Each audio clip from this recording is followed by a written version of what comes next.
BJP ಮುಖಂಡ ಪ್ರವೀಣ್ ನೆಟ್ಟಾರು ಹತ್ಯೆ ಪ್ರಕರಣಕ್ಕೆ ಸಂಬಂಧಿಸಿದಂತೆ ಈಗಾಗಲೇ 3 ಪ್ರಮುಖ ಆರೋಪಿಗಳನ್ನು ಪೊಲೀಸರು ಬಂಧಿಸಿದ್ದಾರೆ. ಈ ಬಗ್ಗೆ ಪ್ರವೀಣ್ ನೆಟ್ಟಾರು ಕುಟುಂಬಸ್ಥರು ಪೊಲೀಸ್ ಇಲಾಖೆಗೆ ಧನ್ಯವಾದ ಹೇಳಿದ್ದಾರೆ. ಆರೋಪಿಗಳಿಗೆ ಯಾವುದೇ ಕಾರಣಕ್ಕೂ ಜಾಮೀನು ನೀಡಬಾರದು ಮತ್ತು ಯಾವ ವಕೀಲನೂ ಆರೋಪಿಗಳಿಗೆ ವಕಾಲತ್ತು ನಡೆಸಬಾರದು ಎಂದು ಪ್ರವೀಣ್ ತಾಯಿ ರತ್ನಾವತಿ ವಕೀಲರಿಗೆ ಮನವಿ ಮಾಡಿದ್ದಾರೆ. ಇನ್ನು ರಾಷ್ಟ್ರಮಟ್ಟದಲ್ಲಿ ಸಂಚಲನ ಮೂಡಿಸಿದ್ದ ಪ್ರವೀಣ್ ನೆಟ್ಟಾರ್ ಹತ್ಯೆ ಪ್ರಕರಣದ 3 ಪ್ರಮುಖ ಆರೋಪಿಗಳ ಬಂಧನವಾಗಿದೆ. ಹತ್ಯೆಯ ಪ್ರಮುಖ ಆರೋಪಿಗಳಾದ ಶಿಯಾಬ್, ರಿಯಾಜ್, ಬಶೀರ್ರನ್ನ ಪೊಲೀಸರು ಕೊಲೆಯಾದ ಸ್ಥಳಕ್ಕೆ ಕರೆದುಕೊಂಡು ಬಂದು ಸ್ಥಳ ಮಹಜರು ಮಾಡಿದರು. ಪ್ರವೀಣ್ ನಡೆಸುತ್ತಿದ್ದ ಮಾಸಿಕಟ್ಟೆಯಲ್ಲಿರುವ ಅಕ್ಷಯ್ ಚಿಕನ್ ಸೆಂಟರ್ ಮುಂದೆಯೇ ಕೊಲೆ ನಡೆದಿತ್ತು. ಇದೀಗ ಕೊಲೆ ನಡೆಸಿದ ಕುರಿತು ಆರೋಪಿಗಳ ಸ್ಥಳ ಮಹಜರನ್ನ ಡಿವೈಎಸ್ಪಿ ಗಾನಾ ಪಿ ಕುಮಾರ್ ನೇತೃತ್ವದಲ್ಲಿ ನಡೆಸಲಾಗಿದೆ.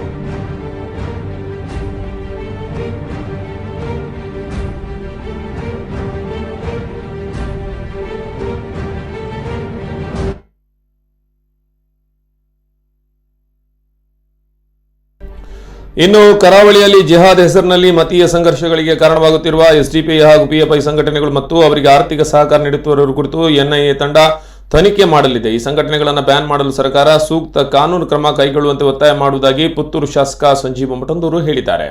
ಗುರುವಾರ ಪುತ್ತೂರಿನಲ್ಲಿ ಸುದ್ದಿಗೋಷ್ಠಿಯಲ್ಲಿ ಮಾತನಾಡಿದ ಅವರು, ಜಿಲ್ಲೆಯಲ್ಲಿ ಮತೀಯ ಸಂಘರ್ಷದ ಮೂಲಕ ಅಲ್ಲೋಲ ಕಲ್ಲೋಲಕ್ಕೆ ಕಾರಣವಾದ ಪ್ರವೀಣ್ ನೆಟ್ಟಾರ್ ಹತ್ಯೆಯ ಎಲ್ಲಾ ಆರೋಪಿಗಳನ್ನು ಪೊಲೀಸರು ಬಂಧಿಸಿದ್ದು, ರಾಜ್ಯ ಎಡಿಜಿಪಿ, ಐಜಿಪಿ, ಜಿಲ್ಲಾ ಪೊಲೀಸ್ ವರಿಷ್ಠಾಧಿಕಾರಿ ಹಾಗೂ ಪೊಲೀಸ್ ಇಲಾಖಾ ತಂಡಕ್ಕೆ ಅಭಿನಂದನೆ ಸಲ್ಲಿಸಿದ್ದಾರೆ.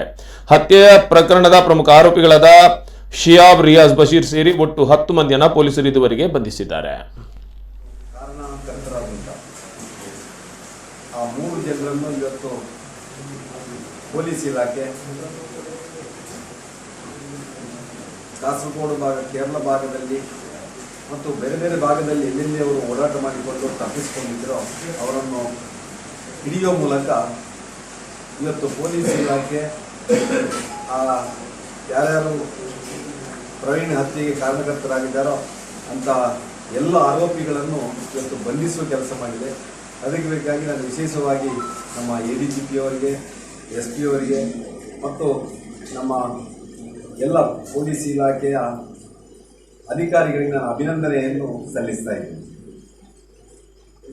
ಇವತ್ತು ನಮ್ಮ ಎಡಿಜಿಪಿ ಅವರು ಹೇಳಿದಾಗೆ ಪ್ರಮುಖ ಆರೋಪಿಗಳಾದ ಸಿಯಾಬ್, ರಿಯಾಜ್ ಮತ್ತು ಬಶೀರ್ ಈ 3 ಜನರನ್ನು ಬಂಧಿಸುವ ಮೂಲಕ ಒಟ್ಟು 10 ಜನ ಆರೋಪಿಗಳನ್ನು ಈ ತನಕ ಪೊಲೀಸ್ ಇಲಾಖೆ ಬಂಧಿಸುವ ಮೂಲಕ ಇವತ್ತು ಜನರಿಗೆ ಪೊಲೀಸ್ ಇಲಾಖೆ ಬಗ್ಗೆ ಮತ್ತೊಮ್ಮೆ ಆತ್ಮವಿಶ್ವಾಸವನ್ನು ಮೂಡಿಸುವಂಥ ಕೆಲಸ ಇವತ್ತು ನಮ್ಮ ಪೊಲೀಸ್ ಅಧಿಕಾರಿಗಳು ಮಾಡಿದ್ದಾರೆ. ಈ ದಿಸೆಯಿಂದ ಇವತ್ತು ಕರ್ನಾಟಕ ಸರ್ಕಾರ ವಿಶೇಷವಾಗಿ ನಮ್ಮ ಎಡಿಜಿಪಿ ಅವರು, SP ಅವರು ಏನೇನು ಪ್ರೆಸ್ ಮಾಡಿದ್ದಾರೆ ಆ ಪ್ರೆಸ್ಸಲ್ಲಿ ಅವರು ಉಲ್ಲೇಖ ಮಾಡಿದರು. ಒಂದು PFI ಒಟ್ಟಿಗೆ ಸಂಬಂಧ, PFI ಇದರ ಹಿಂದೆ ಇದೆ. ಆ PFIಯ ಮುಖಾಂತರ ಈ ಆರೋಪಿಗಳು ಇಷ್ಟು ದಿನ ತಪ್ಪಿಸಿಕೊಳ್ಳುವಂಥ ಸಂಗತಿಯನ್ನು ಮಾಡಿದರು. ಇವರಿಗೆ ಒಂದಷ್ಟು PFIಯ ಕಾರ್ಯಕರ್ತರು ಆರ್ಥಿಕ ಸಹಕಾರವನ್ನು ಮಾಡಿದ್ದಾರೆ. ಈ ಎಲ್ಲ ವಿಚಾರಗಳು ಬಹುಶಃ ಮುಂದಿನ ದಿನಗಳಲ್ಲಿ ತನಿಖೆಯಿಂದ ಬೆಳಕಿಗೆ ಬರಬೇಕು. ಅದರ ಜೊತೆಯಲ್ಲಿ ಆರೋಪಿಗಳು ಮಸೀದಿಯಲ್ಲಿ ತಂಗಿ ಅಲ್ಲಿಂದ ಮುಂದೆ ಅವರ ಪ್ರಯಾಣವನ್ನು ಮಾಡಿದ್ದಾರೆ ಎನ್ನುವಂಥ ಮಾತನ್ನು ಹೇಳಿದರು.